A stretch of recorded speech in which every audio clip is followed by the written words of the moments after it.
Hi friends, అందరికీ నమస్తే. ఈరోజు మనం విద్యా దృక్పథాలలోని కమిటీలు కమిషన్ల గురించి తెలుసుకునే ప్రయత్నం చేద్దాం.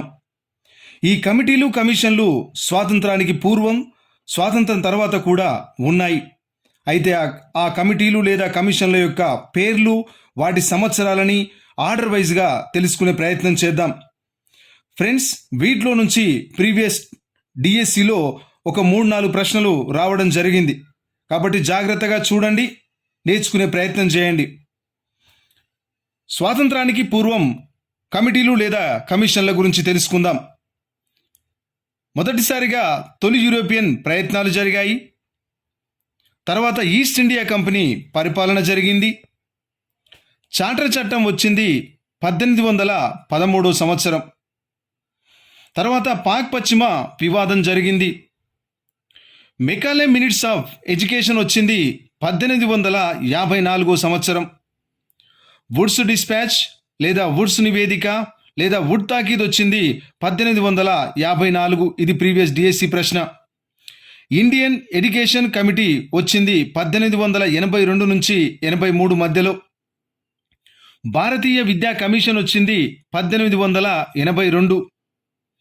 హంటర్ కమిషన్ వచ్చింది 1882. ఇండియన్ ఎడ్యుకేషన్ కమిషన్ వచ్చింది 1882 నుంచి 83 మధ్యలో. జనన మరణ రిజిస్ట్రేషన్ చట్టం వచ్చింది 1886 సంవత్సరంలో. పాఠ్యపుస్తకాల కోసం కమిటీ ఏర్పడింది 1887 సంవత్సరం. భారతీయ విశ్వవిద్యాలయ కమిషన్ వచ్చింది 1902లో.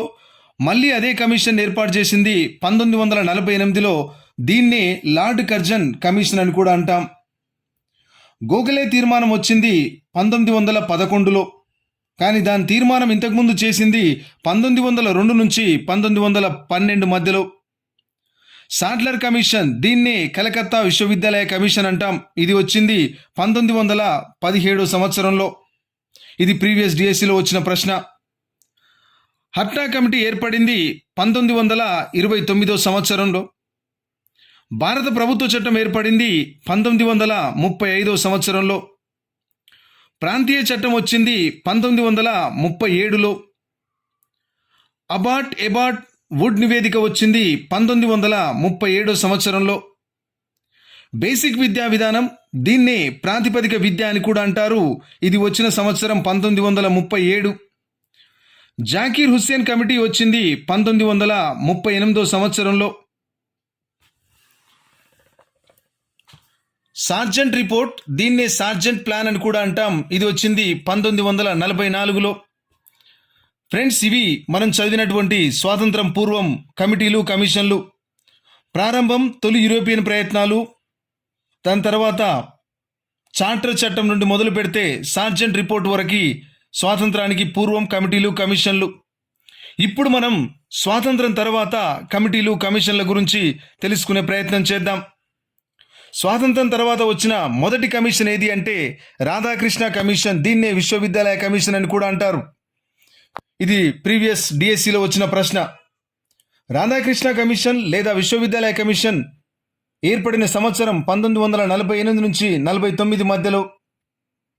మొదలియార్ కమిషన్ ఏర్పడింది 1952 నుంచి 54 మధ్యలో. సెకండరీ విద్యా కమిషన్ ఏర్పడింది 1952 నుంచి 53 మధ్యలో. మూల్యాంకన కమిటీ ఏర్పడింది 1955 నుంచి 56 మధ్యలో. స్త్రీ విద్యా జాతీయ కమిటీ ఏర్పడింది 57 నుంచి 59 మధ్యలో. భావ సమైక్యత కమిటీ ఏర్పడింది 1961లో. హన్స్ మెహతా కమిటీ ఏర్పడింది 1962లో. భక్తవత్సల కమిటీ ఏర్పడింది 1963లో. కొఠారి కమిషన్ ఏర్పడింది 1964 నుండి 66. ఇది ప్రీవియస్ స్టేట్లో రావడం జరిగింది.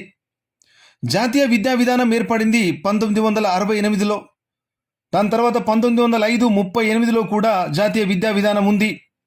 స్వర్ణసింగ్ కమిటీ ఏర్పడింది 1976-78లో. మల్కా మాల్షేషియా కమిటీ ఏర్పడింది 1977 సంవత్సరంలో. ఈశ్వరీబాయి కమిటీ ఏర్పడింది 1978లో.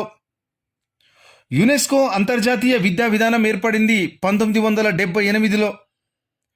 చటోపాధ్యాయ కమిషన్ ఏర్పడింది 1985లో. నూతన జాతీయ విద్యా విధానం ఏర్పడింది 1986లో. ఆచార్య రామ్మూర్తి సమీక్ష సంఘం ఏర్పడింది 1990లో. ఇది ప్రీవియస్ డిఎస్సిలో వచ్చిన ప్రశ్న. జనార్దన్ రెడ్డి కమిటీని ఏమని అంటారు అంటే సిఏబిఈ కమిటీ అంటారు. జనార్దన్ రెడ్డి కమిటీ లేదా సిఏబిఈ కమిటీని ఎప్పుడు వచ్చింది అంటే 1992లో. ఆచరణీయ కార్యక్రమం, దీన్ని ఆచరణీయ పథకం లేదా పిఓఏ అని కూడా అంటారు. ఇది వచ్చిన సంవత్సరం 1992లో. యశ్పాల్ కమిటీ, దీన్నే జాతీయ సలహా కమిటీ అని కూడా అంటారు. ఇది వచ్చిన సంవత్సరం 1992-93లో. ఆంధ్రప్రదేశ్ పాఠశాల విద్యా కమిటీ ఏర్పడింది 1998లో. జాతీయ బాలల హక్కుల పరిరక్షణ కమిషన్ ఏర్పడింది ఎన్సిపిసిఆర్, పిలిచేది ఎన్సిపిసిఆర్ అని. రాష్ట్ర బాలల హక్కుల పరిరక్షణ కమిషన్ ఏమని పిలుస్తామంటే ఎస్సిపిసిఆర్. ఫ్రెండ్స్, ఈ వీడియో మీకు నచ్చితే లైక్ చేయండి, షేర్ చేయండి, సబ్స్క్రైబ్ మాత్రం తప్పకుండా చేసుకోండి. థ్యాంక్ యూ ఫర్ వాచింగ్ మహిళా దర్బార్ అఫీషియల్. Thank you.